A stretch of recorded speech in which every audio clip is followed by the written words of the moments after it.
Bismillahirrahmanirrahim.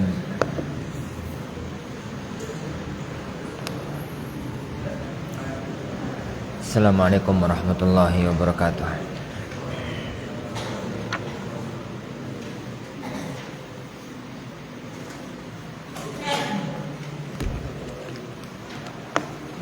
Alhamdulillahirabbil alamin. Wassalatu wassalamu ala asyrafil anbiya'i wal mursalin Nabiyyina Muhammadin wa ala alihi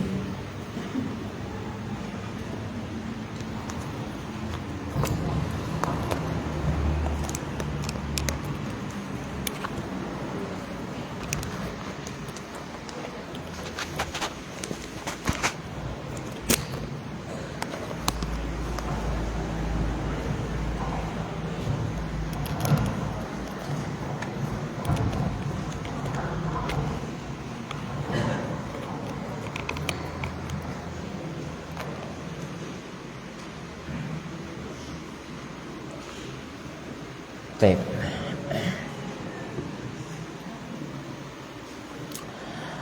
Alhamdulillahirabbil alamin. Wassalatu wassalamu ala asyrafil anbiya'i wal mursalin Nabiyyina Muhammadin wa ala alihi wa ashabihi ajma'in. Wala hawla wala quwwata illa billahi rabbil alamin.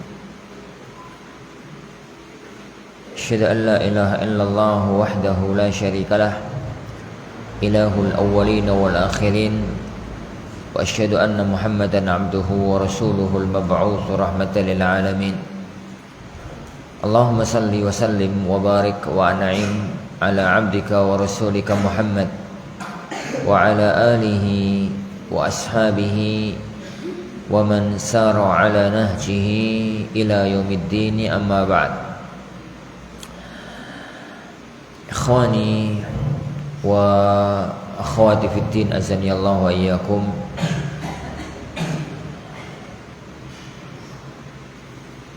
Salah satu di antara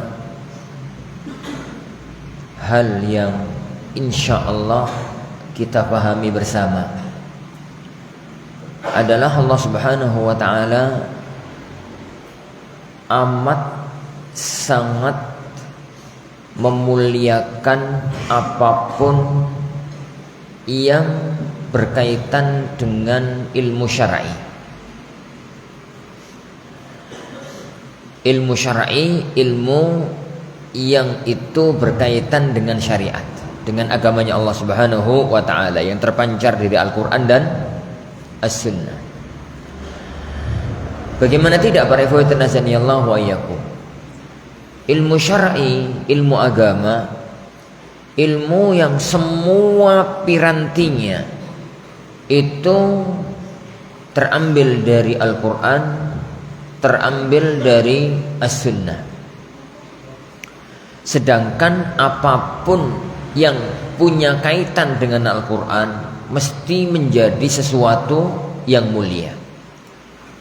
Rasulullah SAW bersabda, khairukum man ta'allamal Qur'ana wa 'allamah.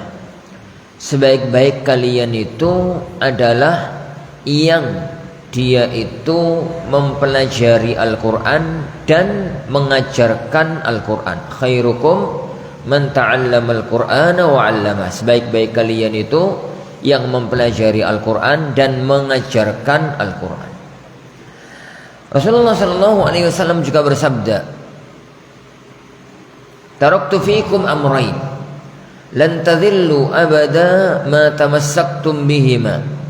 Aku tinggalkan untuk kalian dua perkara yang kalian itu tidak akan pernah tersesat selama-lamanya apabila berpegang teguh kepada keduanya. Apa itu, ikhwan? Kitabullah dan sunnah Rasulullah SAW.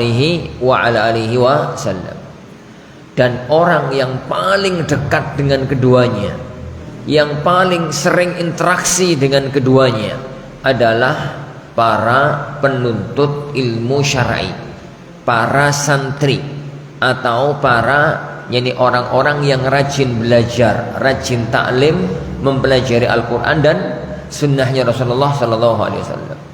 Makanya tidak heran kalau kemudian Allah Subhanahu Wa Taala firman, yarfa'illahu alladhina amanu minkum walladhina utul ilma darajat. Allah Subhanahu Wa Taala mengangkat derajat, yakni orang-orang yang beriman di antara kalian, walladzina utul ilma, dan orang-orang yang punya ilmu, darajat, beberapa derajat. Perhatikan ayat ini, yarfa'illahu alladzina amanu minkum. Allah Subhanahu wa taala mengangkat walladzina utul ilma, dan orang-orang yang diberi ilmu. Maklum dalam dunia ilmu nahwu, waw itu namanya waw apa ya? Waw ataf. Waw itu adalah waw ataf. Dan hukum asal waw ataf, bahasa Arab itu bagian dari ilmu, bukan berbeda dengan ilmu. Ilmu itu mencakup ini diantaranya ada ilmu bahasa Arab. Tatkala kita mengatakan ta'allamal ilma, belajarlah ilmu, wal lughatal arabiyyah, maka waw di situ artinya bukan ilmu ghayarah, bukan berarti bahasa Arab berbeda dengan ilmu. Apa maknanya? Kalau muncul dalam bahasa Arab semacam itu, maka itu menunjukkan fadlul khas, keutamaan yang disebut secara khusus. Jadi kalau kita terjemahkan berarti belajarlah ilmu, terutama ilmu bahasa Arab. Apa kaitannya dengan ayat tadi? Perhatikan ayat tadi ya kawan. Yarfa'illahu alladhina amanu minkum walladzina utul ilma. Allah mengangkat orang-orang yang beriman di antara kalian dan orang-orang yang mempunyai ilmu. Orang-orang yang mempunyai ilmu itu apanya dengan orang-orang yang beriman? Apa? Bagian khusus. Karena orang yang beriman itu ada orang alim, ada penuntut ilmu, ada orang awam, gitu ya. Ada orang yang peduli dengan ilmu, tapi mereka beriman. Tatkala Allah Subhanahu wa taala menyebut, Allah mengangkat derajat orang-orang yang beriman dan orang-orang yang menuntut ilmu, maka itu menunjukkan keutamaan orang-orang yang menuntut ilmu, orang-orang yang belajar ilmu.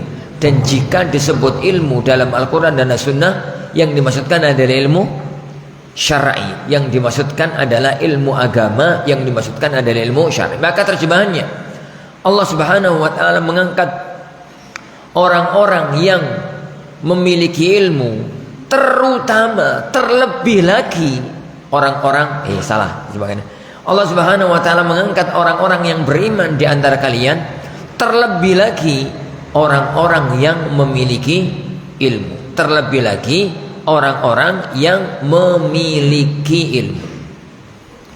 Itu yang pertama. Yang kedua, darajat. Darajat itu isim nakirah.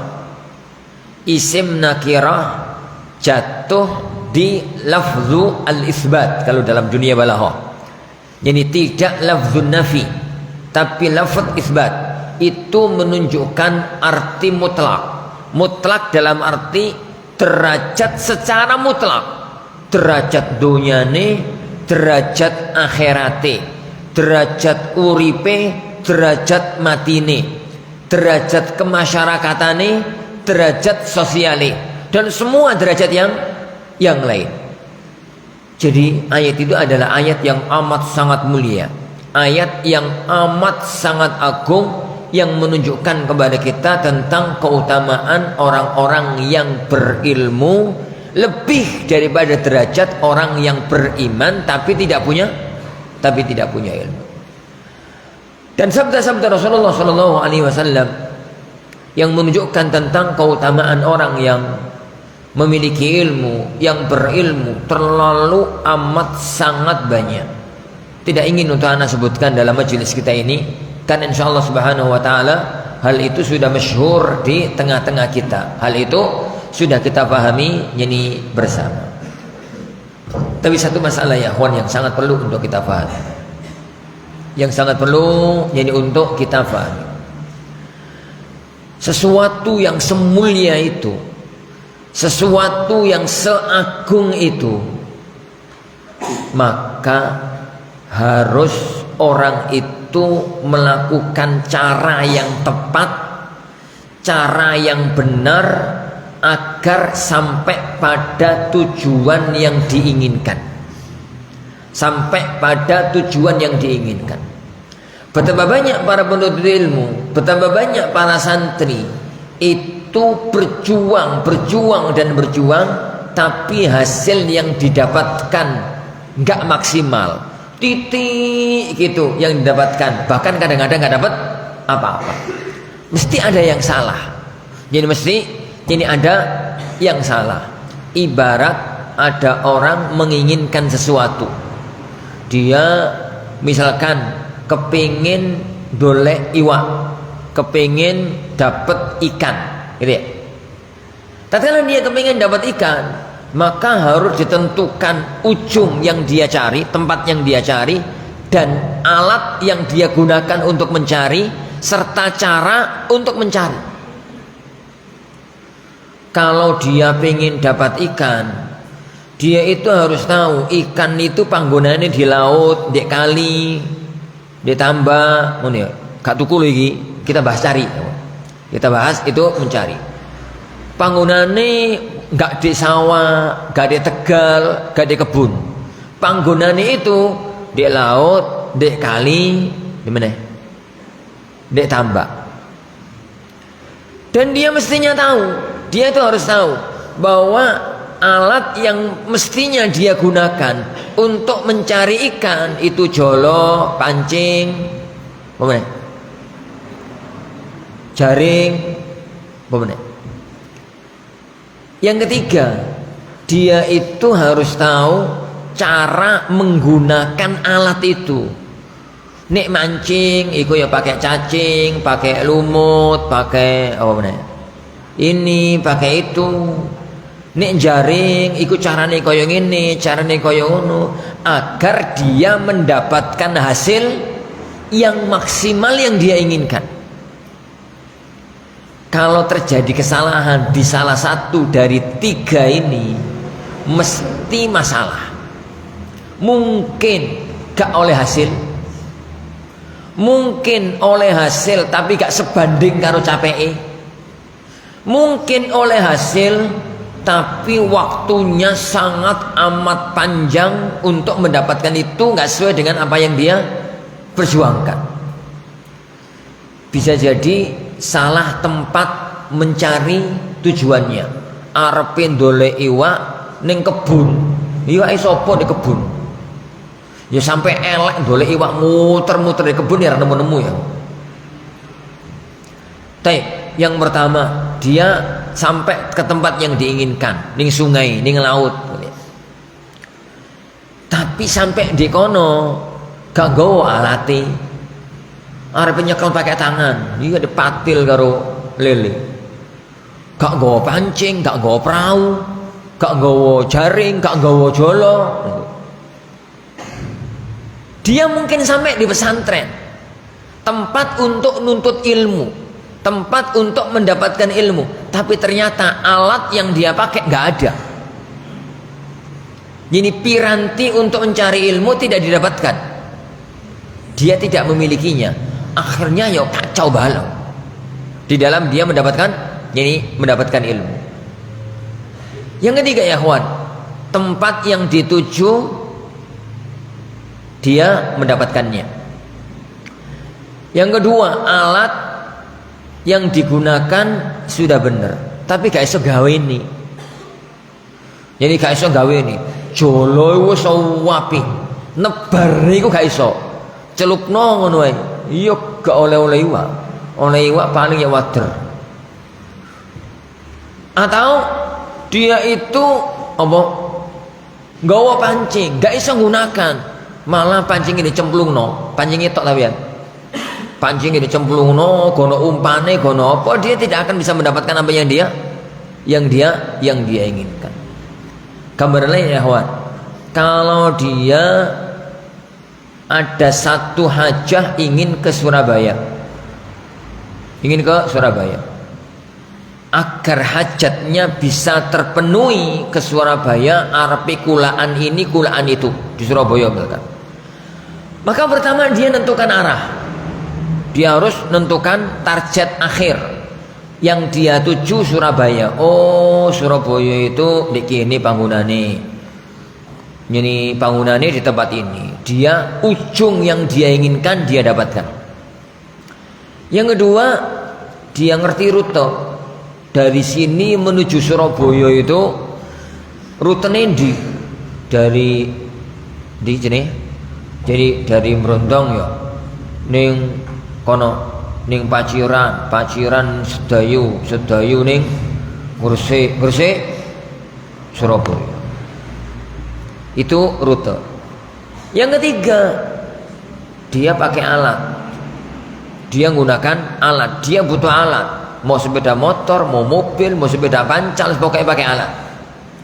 Kalau salah satu dari ketiga unsur ini nggak ada, dia bisa jadi gak nyampe nggon, bisa jadi nyampe tapi ngos-ngosani subhanallah, bisa jadi waktu yang dia inginkan untuk nyampe ke sana itu sangat lama. Salah target. Dia maunya ke Surabaya, gak ngerti Surabaya di pokoknya melaku bablas nyampe Jakarta. Yo mesakne wis upaya semaksimal mungkin, ternyata gak sampai tujuan. Dia sudah menentukan target, walah Surabaya kok gini, tapi gak ngerti rute. Salah rute. Ning Surabaya kok malah ngulon muter nang Tuban muter ning apa? Ning Bojonegoro. Bar Bojonegoro muter ning Babat. Ngono ya, salah ya rutenya ya. Terus gitu ya, nyampe ya, tapi ya subhanallah, perjalanan yang mestinya cuma 2 atau 3 jam jadi 8 jam gara-gara salah rute. Satu ilmu yang mestinya bisa dipelajari dalam waktu 1, 2, 3 bulan, dia ternyata butuh waktu 6 tahun 5 tahun, gak nyampe. Yang ketiga, alatnya. Kalau dia alatnya bener, sepeda motor, mobil, dia cepet ya kawan. Ini alatnya gak bener, pakai perahu. Piye cara nih? Teko kene Surabaya pakai perahu. Teko kene Surabaya pakai perahu. Atau yani alat yang dia pakai kurang maksimal. Sepeda pancal nyampe, tapi yo suwi capek. Jadi suwi capek. Jika itu target yang nampak di depan kita, sesuatu yang kita butuhkan, padahal nggak penting-penting banget. Iwak iso tuku di pasar. Jadi, dan yang lainnya.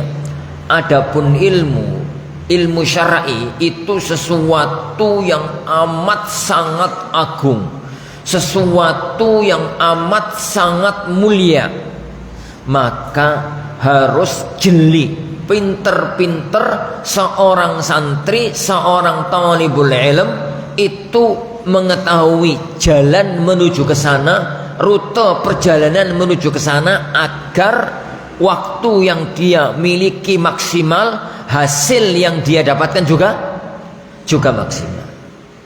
Dan itu para ikhwatin azanillahu wa iyyakum, ada jalan yang sudah paten. Kenapa? Perjalanan ilmiah syar'i ini sudah melewati 14 abad. Yani jalur ilmiah ini sudah pernah melahirkan Imam Syafi'i, sudah pernah melahirkan Ahmad ibnu Hanbal, sudah pernah melahirkan Ibnu Qudamah, sudah pernah melahirkan Imam Nawawi, sudah pernah melahirkan Ibnu Taimiyah, sudah pernah melahirkan Ibnu Qayyim, sudah pernah melahirkan Suyuti, sudah pernah melahirkan di zaman sekarang Syekh bin Baz, Syekh bin Utsaimin, Syekhul Albani, dan para ulama-ulama yang lain. Mereka orang-orang yang kita pastikan sudah nyampe tujuan yang diinginkan. Apabila menginginkan untuk mendapatkan ilmu yang sama dengan mereka, tempuh cara yang mereka pernah lakukan. Wes ora usah neko-neko. Perjalanan ilmiah itu paten. cara yang bisa untuk mendapatkan ilmu syar'i adalah cara yang pernah mengantarkan Ibnu Qudamah, Ibnu Taimiyah, Nawawi, Ibnu Baz, Ibnu Utsaimin pada tujuannya. Cara itu yang kemudian dirumuskan, digariskan oleh para ulama. Cara itu yang kemudian dirumuskan dan digariskan oleh para ulama. Oleh karena itu para hadirin azanillahu ya, setelah diskusi dengan Sadarun, karena 90% dari anggota majelis ini adalah para santri dan semuanya juga santri ya kawan. Tapi santri ini santri pesantren, satu ini santri apa? Santri kalong. Oh istilahnya ojo. Santri yang gak pesantren ngono lah. Jadi santri sebagian besarnya santri pesantren, sebagian besarnya atau sebagiannya adalah santri yang lainnya. Dan kondisi semacam ini ya kawan, sejak zaman Rasulullah SAW sudah ada. Penuntut ilmu di zaman Rasulullah SAW itu berlevel. Ada santri level-level anak pesantren, isu awan, isu duha awan, sore bengi, urusan itu karo buku sinau. Sapa contohnya? Sapa contohnya? Hah?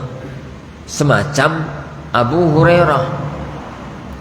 Abu Hurairah itu isu awan, sore bengi, urusan ini mendampingi, menyertai Rasulullah SAW untuk mendapatkan ilmu atau wahyu yang turun pada hari itu.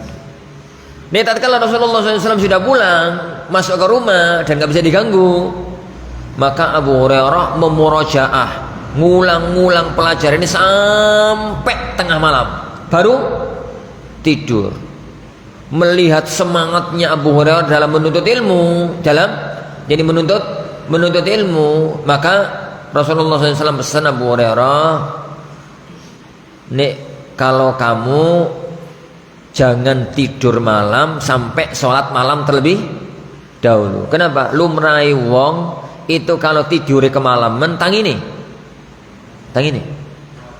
mepet subuh nih, gak pas adzan subuh. Iku lumrahe wong sudah.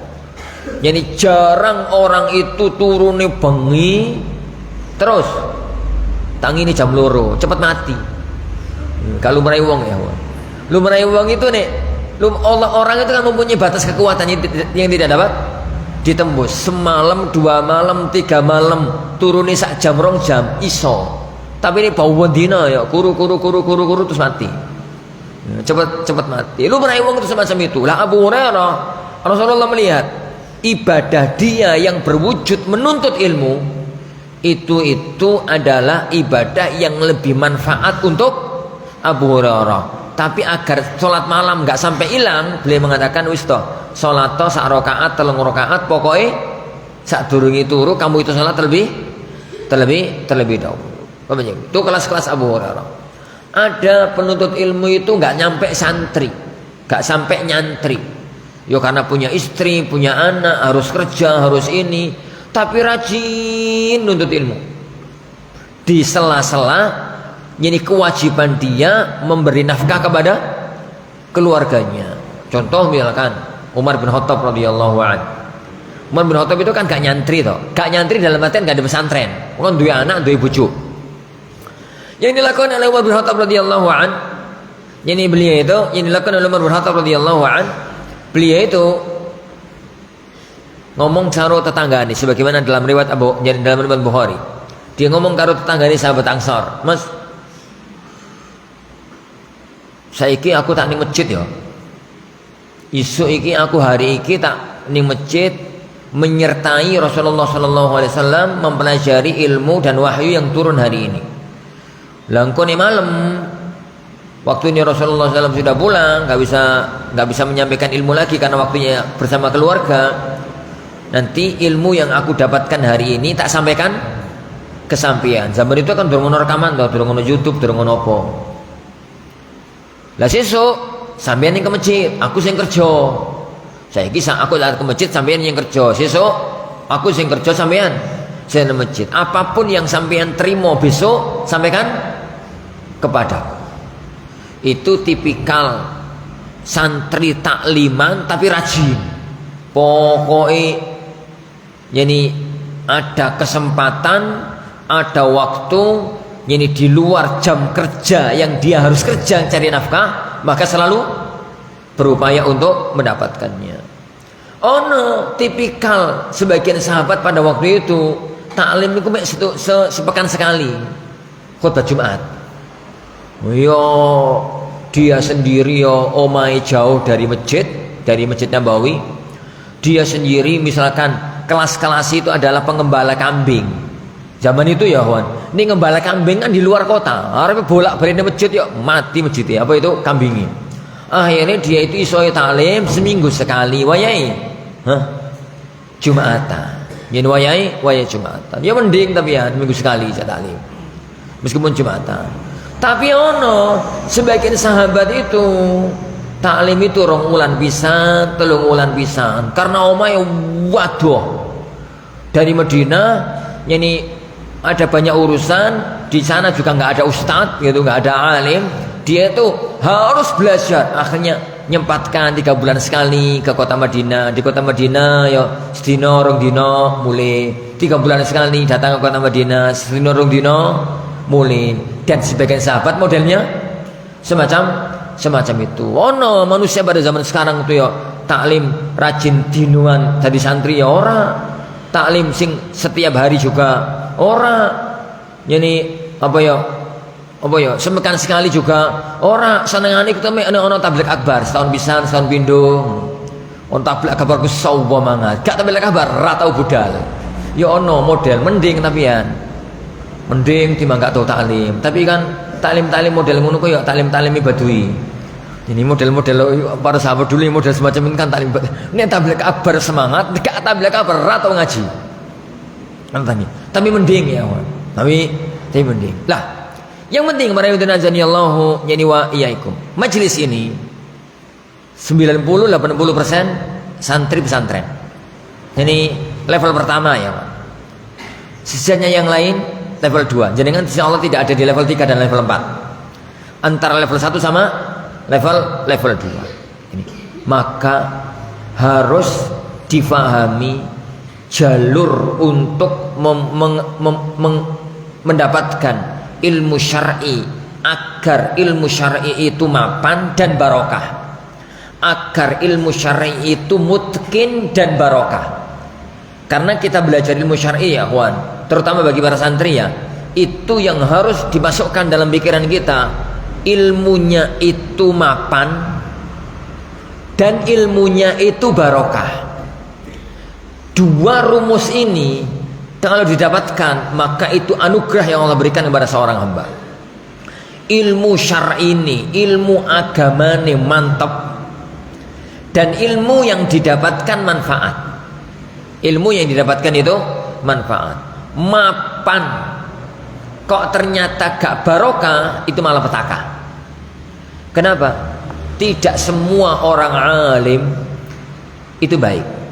Rasulullah SAW sudah menunjukkan salah satu di antara bencana kehidupan itu ulama ulama tapi sing elek. Inna akhwafa ma akhafu ala ummati ala immah al mudhillin. Sesungguhnya orang yang paling aku khawatirkan adalah ulama-ulama yang menyesatkan. Ulama nyebutnya Rasulullah tapi menyesatkan. Pada zaman dahulu ya kawan, terlalu banyak cerita-cerita semacam itu. Antum tahu pembunuh Ali itu siapa? Pembunuh Ali bin Abi Thalib. Abdurrahman ibnu Muljim atau ibnu Muljam. Skarpelas, Muljim doai. Abdurrahman ibnu Muljim atau ibnu Muljam. Dia pembunuh Ali ibn Abi Thalib, seorang gembong Khawarij yang membunuh menantunya Rasulullah SAW, salah satu di antara sahabat terbaik di kalangan para sahabatnya Rasulullah SAW. Kamu tahu siapa Abdurrahman ibnu Muljim? Abdurrahman ibnu Muljim itu kalau pada zaman sekarang ustadz pemegang qiraah sab'ah. Kalau pada zaman sekarang, dia itu di waktu pemerintahan Umar bin Khattab radhiyallahu an, dia inilah orang yang dikirim sama Umar ke Mesir untuk ngajari Al-Quran. Seorang mukri. Antum tahu Mesir itu negeri kafir toh pada waktu itu, negerinya Firaun. Masuk ke dalam wilayah kaum muslimin dan Islam mulai menyebar di Mesir itu zamannya siapa? Zamannya Umar. Takluknya Mesir di bawah panglima Amr bin As. Amr bin As membawa pasukan yang dikirim oleh Umar bin Khattab radhiyallahu an untuk menaklukkan Mesir. Mesir pertama kali bisa dimasuki Islam itu di tangan Amr bin As di zaman Umar bin Khattab radhiyallahu an. Tatkala kemudian penduduk Mesir yang selama ini dizalimi oleh pemerintahannya, masuklah pemerintahan Islam menjadi adil, sentosa, orang-orang Mesir berbondong-bondong masuk Islam. Butuh guru yang ngajari mereka ilmu Al-Quran, ngaji, mempelajari Al-Quran ini dan itu. Orang yang diutus oleh Umar untuk mengajarkan bacaan Al-Quran itu Abdurrahman ibnu Muljim. Bukan orang biasa, bukan orang goblok loh. Kalau bahasa kita sekarang itu Abdurrahman ibnu Muljim itu Syekh Mukri, seorang guru besar yang mengajarkan ilmu qiraah Al-Quran, pemegang qiraah sab'ah kalau bahasa menjelaskan. Tapi ternyata gembong Khawarij yang berefek sampai membunuh Ali, dan itu dianggap ibadah. Karena tatkala dia membunuh Ali bin Abi Thalib dan dia ditangkap, dia itu gak nyesel. Dia mengatakan pahala paling besar yang aku harapkan masuk surga adalah membunuh Ali bin Abi Thalib. Ternyata ilmunya membawa malapetaka bagi dia. Antum tahu Wasil ibn Ata? Wasil ibn Ata sama dia kak tonggoni sampean. Wasil ibn Ata itu sama pendiri Mu'tazilah, salah satu sekte sesat utama dalam Islam. Sekte sesat itu kan banyak, sambrek. Tapi sekte sesat inti itu ada beberapa. Sebagian ulama mengatakan 4, sebagian ulama mengatakan 5, sebagian ulama mengatakan 6. Salah satu di antara kelompok sesat inti itu adalah Mu'tazilah. Siapa pendirinya? Mu'tazilah yang mengatakan tidak ada qadha dan qadar. Mu'tazilah yani yang mempunyai saingan rukun iman. Mu'tazilah yang mengedepankan akal dibandingkan wahyu, dan berbagai seambrek kesesatannya. Pendirinya Wasil ibnu Ata. Siapa itu Wasil ibnu Ata ya kawan? Santri papan atasnya Hasan al-Basri. Hasan al-Basri, siapa kenal Hasan al-Basri? Imam besar Ahlus Sunnah di zaman tabi'in. Imam besar Ahlus Sunnah di zaman tabi'in. Wasil ibn Ata itu murid super cerdas, jenius. Digadang-gadang sama Hasan, nek aku mati sing ganteni Wasil. Ternyata Allah menyelamatkan Hasan al-Basri. Sebelum Hasan al-Basri meninggal dunia, Wasil ketok sesati, dan dia pendiri satu sekte sesat besar yang kemudian kita kenal dengan nama Mu'tazilah. Lah kok iso? Ya iso. Ya iso. Di zaman sekarang ya kawan, jangan heran ada seorang alim S1, S2, S3 di Ummul Qura mulai-mulai mbo napa? Mana ilmunya? Yani mana ilmu yang dia pelajari, ilmu Al-Quran, ilmu As-Sunnah di bawah bimbingan para ulama-ulama Makkah. Ternyata hasilnya empuh. Di zaman sekarang kita tahu ada orang satu alumni dengan saya, sama-sama jebolan Libya, menghirup udara yang sama, belajar kitab yang sama, diajar oleh guru yang sama, makan bangku yang sama. Tapi innalillahi wa inna ilaihi raji'un menjadi salah satu tokoh liberal di negeri kita. Lah kok iso? Sangat bisa. Kenapa?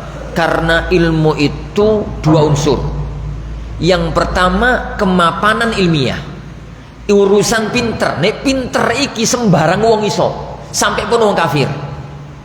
Tapi yang kedua ilmunya itu barokah, manfaat. Ilmunya titik iku manfaati akeh, tambah akeh manfaati. Ya kawan, untuk sekedar pinter, wallahi wong kafir itu loh iso hafal Quran. Wong kafir itu loh iso hafal kutubus sittah. Dulu sebelum Google lahir Google itu kapan? Ini kapan lahir Google? Ibu siapa? Gak jelas ya. Sebelum Google lahir, antum generasi-generasi tua penuntut ilmu ya, mungkin generasi-generasi muda nggak menemukan ini. Generasi-generasi sekelas-kelas anak, tatkala dulu belajar, kalau ingin untuk mencari teks hadis secara lengkap, apalagi potong-potong atau apalagi sepenggal, terus kepingin untuk mencari hadis itu lafate persis dan lengkap. Kalau zaman sekarang kan pakai ini, apa leopo pencet langsung metu zaman saiki. Sebelum Google lahir, kalau dulu ya kawan, menuntut ilmu caranya gimana untuk mencari hadis? Pakai kamus hadis, namanya Al-Mu'jam Al-Mufahras li Alfadhil Hadis. Mu'jam untuk mengetahui lafaz-lafaz hadis, kamus untuk mengetahui lafaz-lafaz hadis. Fa subhanallah, kitab ini penulisnya super. Jadi sampeyan itu ya apal hadis innamal a'malu binniyat potong-potongan, gak apal lengkapi. Opo yo hadis itu lengkapi opo? Pokoknya apal satu kata dua kata apal. Ono lafaz faman kanat hijratuhu, apal iku tok. Piye carane ndoleki? Masuk ke kamus itu, cari lafaz hajara. Jadi akar kata dari hijratuhu itu kan hajara, gitu ya. Hajara dituleki. Ini nih ketemu. Jadi hijratuhu, ngono ya. Lafaz hijratuhu. Lafaz hijratuhu dicari, jadi penggalannya ada lafaz yani faman kanat hijratuhu. Hadis ini dalam Bukhari nomor sekian, kitab ini nomor sekian, dalam Muslim kitab ini nomor sekian, dalam Abu Dawud kitab ini nomor sekian, di bab ini lengkap sekali. Dan itu andalan para santri dahulu kalau mencari hadis. Lah, kitab itu ya kawan, siapa penulisnya? Orang kafir. Penulisnya orang kafir, orang Nasrani, mati dalam kondisi Nasrani, hidup matinya gak pernah kenal Islam. Lah kok iso? Ya iso. Wong urusan pinter iku kabeh wong iso. Tapi ternyata penguasaan dia terhadap kutubus sittah gak menjadikan dia muslim. Gak menjadikan dia itu muslim. Ada satu cerita yang menyedihkan tapi lucu. Ada seorang, kalau di perguruan tinggi Eropa itu kan ada jurusan Islamologi. Wong kafir belajar Islam. Tujuannya bukan untuk masuk Islam, tapi untuk merusak dan menghancurkan Islam lewat ajaran Islam. Koyok kalau kita di salah satu sisi keilmuan syar'i itu kan ada satu jurusan namanya perbandingan agama. Belajar Injil, belajar Tripitaka, belajar Weda untuk apa? Mendakwai mereka. Dan itu mungkin salah satu di antara ilmu syar'i. Karena dulu Abdullah bin Amr bin As pernah diperintahkan oleh Rasulullah SAW untuk mempelajari Taurat. Gara-gara itu adalah Rasulullah SAW pernah hampir tertipu dengan orang-orang Yahudi. Makanya Rasulullah memerintahkan Abdullah, belajarlah kamu Taurat. Agar nanti kalau ada orang-orang Yahudi ingin menipu kita, bisa kita mengetahuinya. Itu asal usul ilmu perbandingan agama.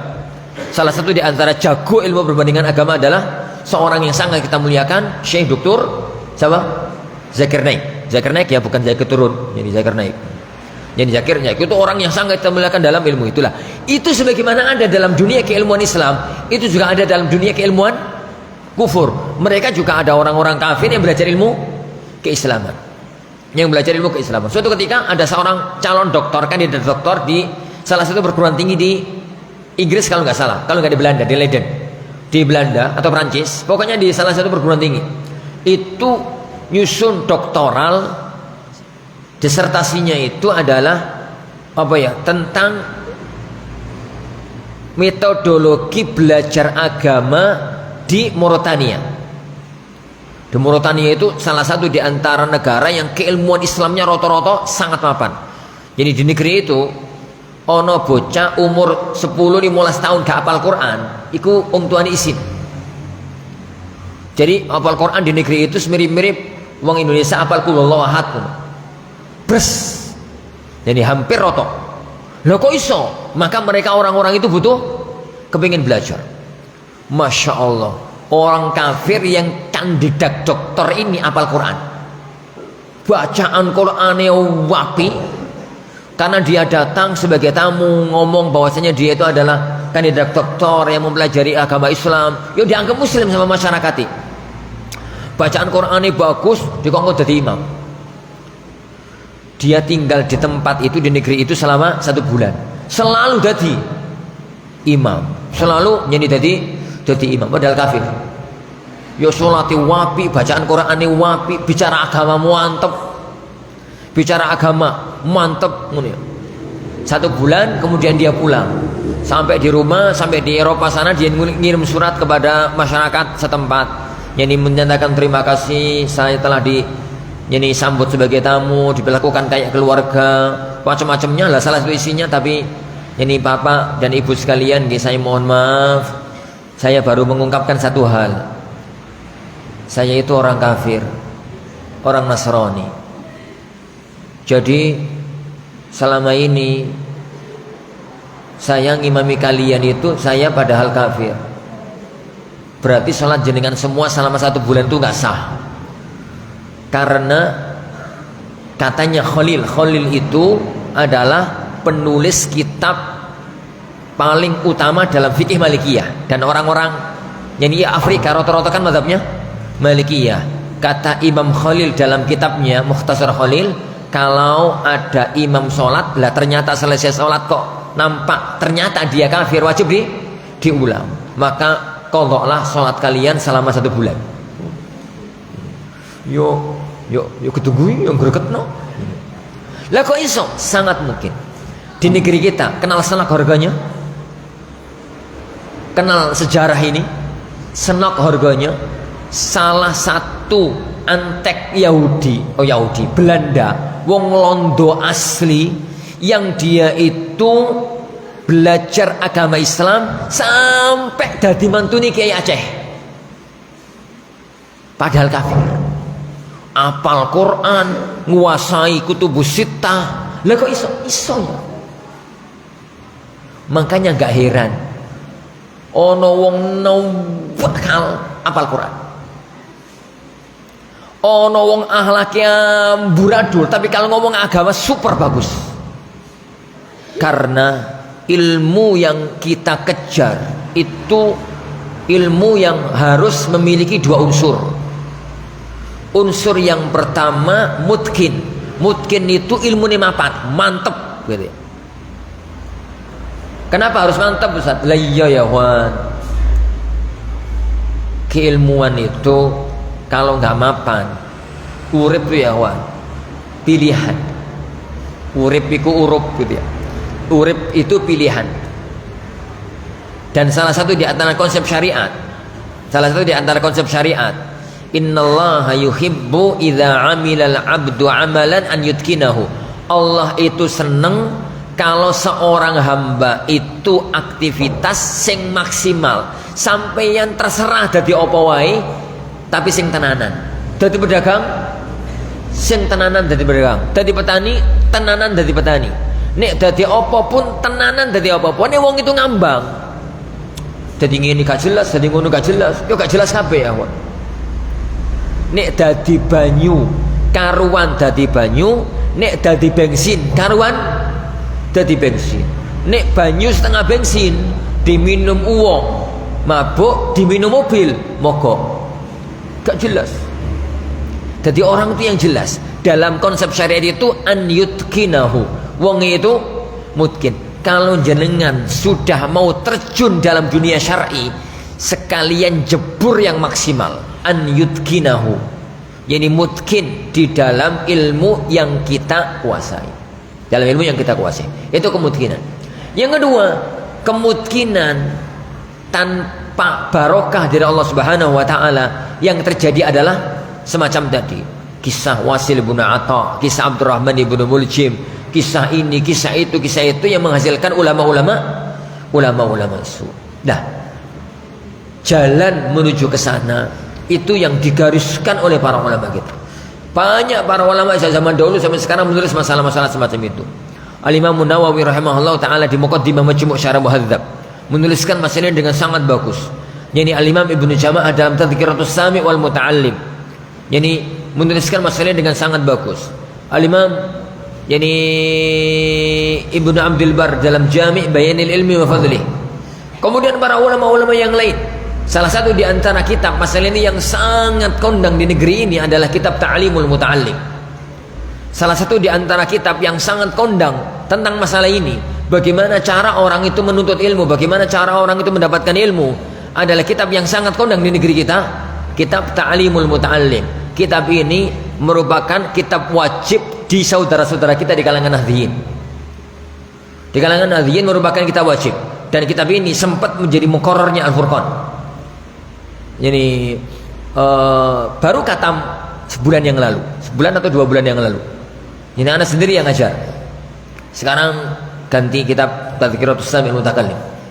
Jadi mukhtasarnya. Jadi sempat kita pelajari bareng-bareng di Ma'had Al-Furqan. Dan ana lihat salah satu di antara kitab yang sistematis, yang bagus, yang runutannya pena, agar orang itu tatkala belajar ilmu agama itu menghasilkan ilmu yang punya 2 konsep tadi, mutkin sama barokah. Mapan ilmunya, mantap ilmune, manfaat ilmune. Itu adalah kitab yang ada di hadapan antum, Ta'zim al-Ilm. Kitab yang ada di hadapan antum, Ta'zim al-Ilm, pengagungan ilmu, pengagungan yani ilmu. Kitabnya ditulis oleh salah satu ulama kita yang masih hidup pada zaman sekarang, ulama Saudi, di Riyadh tinggalnya beliau, Syekh Saleh Ibnu Abdullah Ibnu Hamad Al-Utsaimin, yani hafizahullahu taala, Lah, beliau menulis kitab Ta'zimul Ilm, lalu diminta oleh banyak kalangan untuk meringkasnya. Akhirnya beliau ringkas dan beliau kasih judul Khulasah Ta'zimul Ilm. Yani penulis kitab Ta'zimul Ilmnya sama yang meringkas satu orang, sama-sama Syekh Saleh, yani Ibnu Abdullah Al-Utsaimin hafizahullahu taala. Maka jadi kita pelajari bareng-bareng para ikhwan azanillahu yakum. Kita pelajari bareng-bareng, kita upayakan bareng-bareng, dan kita yani laksanakan bareng-bareng. Semoga Allah Subhanahu wa taala menjadikan kita jadi orang-orang yang mempunyai ilmu syar'i, ilmu agama yang mapan, dan ilmu agama yang manfaat dan barokah. Jadi manfaat dan barokah. Wallahi akhwan, seandainya harus milih ilmu mapan gak barokah dengan ilmu barokah tapi gak patek iso, yo ilmu syari'nya ala kadarnya tapi barokah, milih mana? Yang barokah. Nek sampeyan duwe harta wake soge tapi hartane gak barokah, dibandingno hartane titik tapi barokah, milih ndi? Milih akeh barokah, ket biyen ngono kuwi awan. Wong pilihane gak ngono. Pilihane itu duwite akeh gak barokah. Duwite titik barokah.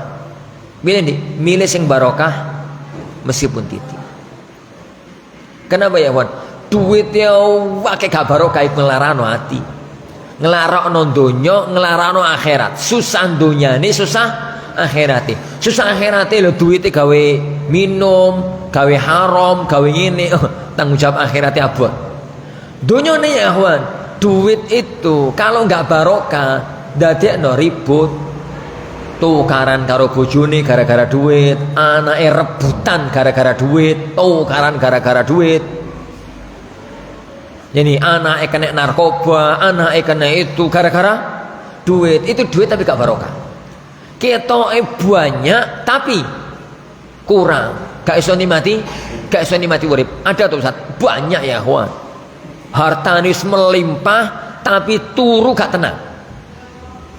Nah gimana? Yani ngurusin ini, ngurusin ini, ngurusin ini, ngurusin ini, ngurusin ini. Kadang-kadang ketemu sugih dia pates seneng aku. Lah gimana ya kawan? Jadi gimana? Coba antum bayangkan. Jadi anak itu banyak kenalan sahabat-sahabat dekat orang-orang kaya. Bukan kelas-kelas kaya sederhana loh, kelas-kelas kaya, kelas kakap loh. Itu masya Allah. Taklim do omai itu padahal omai gawe taklim. Hari ini datang wong gak teko. Ki nanti bapak iki tuan rumah gak teko. Ngono. Sesuk pertemuan depan gak teko neh. Pertemuan depan gak teko neh. Pertemuan keempat baru ketemu. Jenengan itu dari mana aja toh Pak? Tuan rumah gak teko. Ngono. Jadi tuan rumah gak teko. Itu dirut salah satu direktur utama perusahaan ternama di Jawa Timur. Taklimnya di omai. Puntene Ustaz. Mungkin nggak pripun. Sebulan ini gak tahu, gak bisa turu. Lah napa Pak? Pertemuan pertama itu pas jenengan taklim ini pas kula nang Jepang. Nah pertemuan kedua itu kalau nggak salah di Amerika. Pertemuan ketiga itu apa Ustaz? Di India tuh di mana gitu? Gak tenang saat urip dadi aku, enak kok jenengan. Rato kepethuk bojo, rato kepethuk anak, urip dikejar-kejar apa target, harus ini, harus itu, ini itu. Ya, apa ya Wan? Dalam arti harta banyak itu nggak selalu menjadikan orang tenang. Kadang-kadang malah susah. Jadi kadang-kadang malah. Jadi inti hidup itu manfaat. Inti hidup itu barokah. Inti hidup itu ketenangan. Ilmu juga begitu. Yang paling inti itu keberkahan dan kemanfaatan. Kalau didik semoga ilmu ini manfaat. Apalagi kalau kita mendapatkan unsur yang kedua, yaitu ilmu ini itu mapan, ilmu ini itu mantap. Jangan sampai kebalikan. Ilmu ini mantap tapi gak manfaat. Jadilah ulama-ulama su, orang-orang yang mapan ilmu ini tapi ternyata menjadi nyeni gembong-gembong, nyeni kesesatan. Wallahu a'lam. Oleh karena itu ya kawan, kita belajari nggak banyak kok. Ini cuma 20 poin.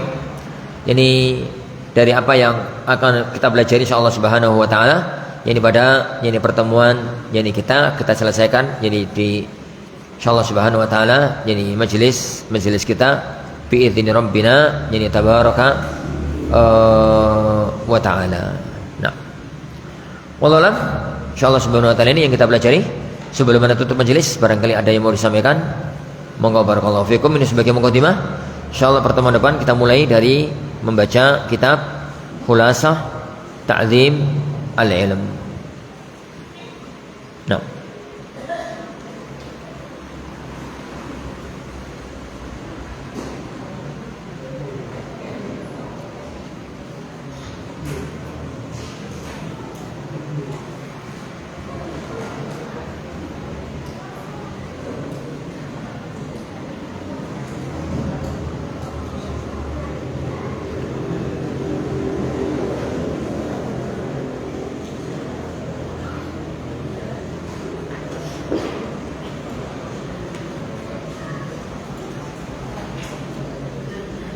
Insyaallah subhanahu wa ta'ala ini kita pelajari. Lihat.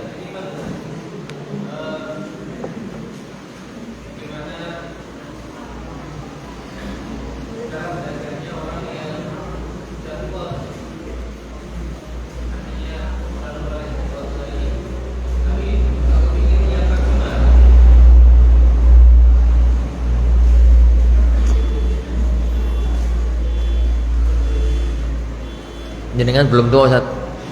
Tuaku. Jadi pada ajani Allah yakum.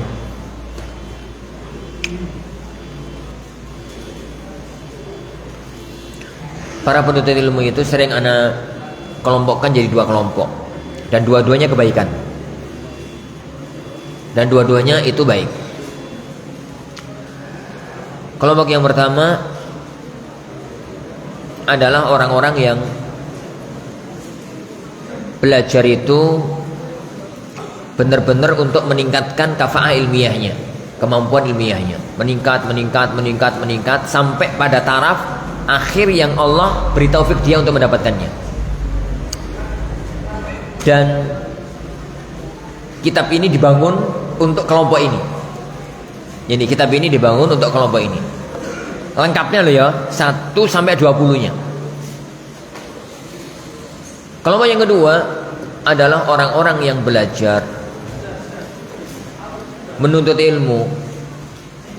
Tujuan utamanya itu adalah mencari keberkahan ilmu dan majelis ilmu. Nih engkau oleh tambahan ilmu itu nomor 2. Itu nomor 2. Untuk yang di level ini, maka tidak harus mengikuti alur yang digariskan oleh para ulama. Karena para ulama tatkala menggariskan satu ilmu, satu arahan, itu yang dimaksudkan adalah untuk orang-orang yang memang belajar, mau di pesantren, mau di masjid, mau di mana, itu nggak ada urusan, pokoknya mau doain.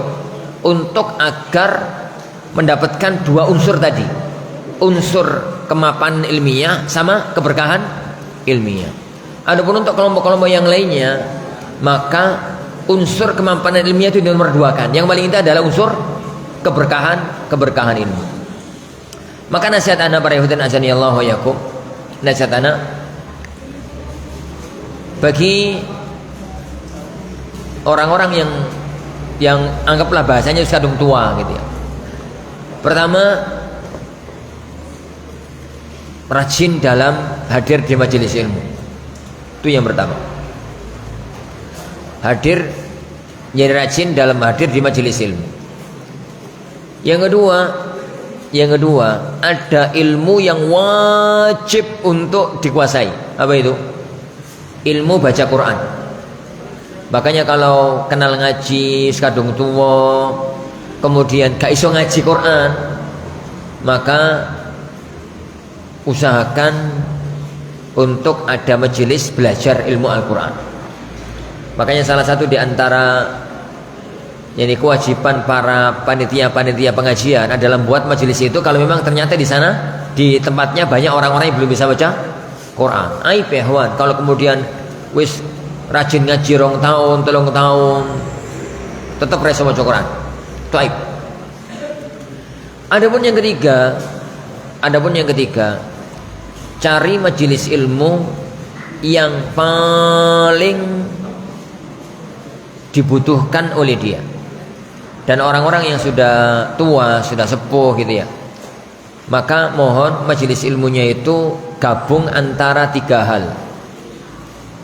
Dan itu yang paling sering ana nasihatkan kepada para panitia ta'lim, untuk agar di satu majelis, satu tempat, satu komunitas ya, itu taklimnya itu gabungan antara 3. 1 akidah, 2 fikih, 3 tarbiyah.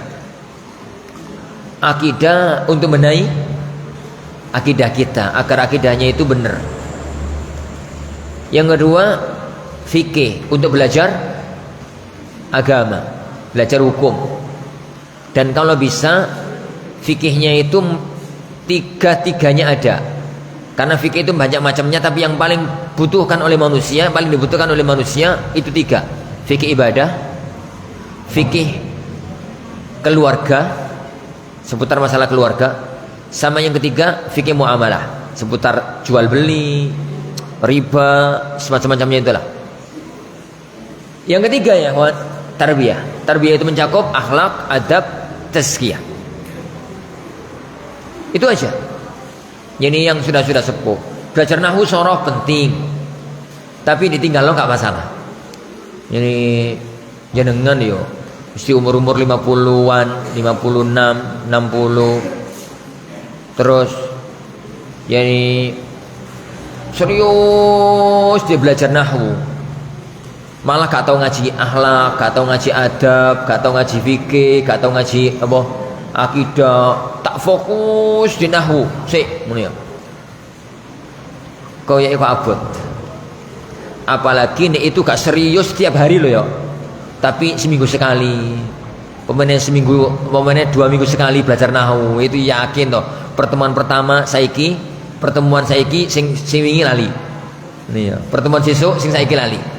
Meskipun gak lali kabeh, lali sebagian. Jadi secara umum begitu, kecuali kalau dia merasa mampu.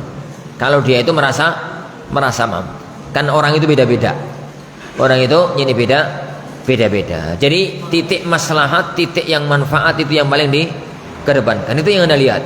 Itu yang Anda lihat. Dan umur orang itu beda-beda antara satu orang dengan ini orang yang lainnya. Ada orang-orang itu yang sudah pada papan-papan tengah ke atas, ada yang masih ini, ada yang masih itu, karena per level orang itu berbeda-beda antara jadi satu dan yang lainnya. Yang nasihatkan aja kepada para panitia-panitia taklim.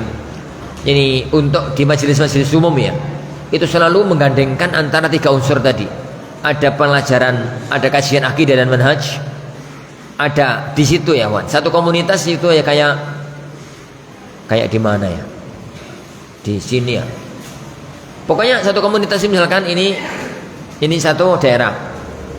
Nek ono taklim di kene ya wong kene teko, nek ono taklim di kene ya wong kene teko, nek ono taklim di kene ya wong sini datang. Pokoknya muter-muter ae.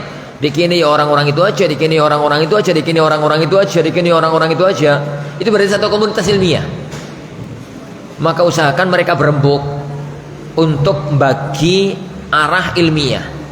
Sampeyan sing akidah yo, aku sing fikih, ini yang adab, ini yang akhlak, ini yang ini, itu yang itu. Kalau kemudian di sana ada pelajaran hadis, ada pelajaran itu, monggo, dan itu adalah satu kebagusan.